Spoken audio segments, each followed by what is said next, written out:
walk past a store and wonder, how does that place stay in business? The Locavore is a variety store that only sells locally made goods. Everything in this store is made within 100 miles of New York City. Why is local shopping so important? Well, it's so important to the culture of our city. We have everything in New York. I love knowing that I could leave my apartment and find anything I could ever want, sold by a person who knows what they're talking about. And so I worry that that gets lost when it becomes impossible for small businesses to exist here.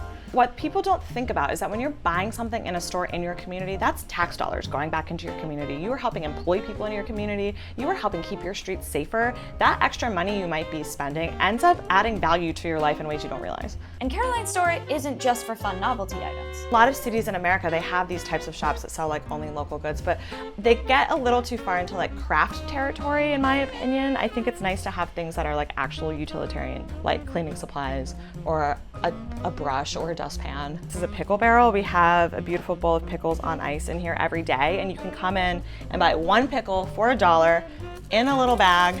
And these are made by Eddie's Pickles in Maspeth, Queens. It's the oldest pickle house in New York City. I believe they've been around since 1888. I love pizza suds.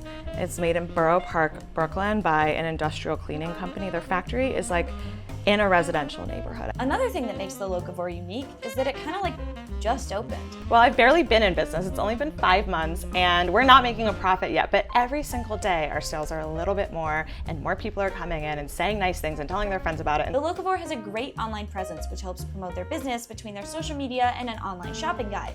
Caroline also just released the shopping guide as a book. I think a small business these days can't really exist without multiple revenue streams. Like all businesses in New York, rent is one of her biggest struggles. Finding a storefront where they're not charging you so much more than you should be paying and where you're competing with all these VC-backed companies who are just using storefronts as marketing. This store is entirely self-funded, which is scary. I put my own money into it, which I'm very lucky that I'm able to do that, but it keeps me up at night. At the end of the day, Caroline is just passionate about local businesses, and you can see that. I basically made the shop that I want to shop at. What can people do to become better local shoppers?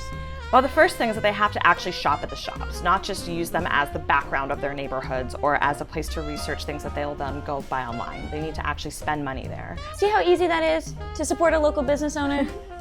Go do it too.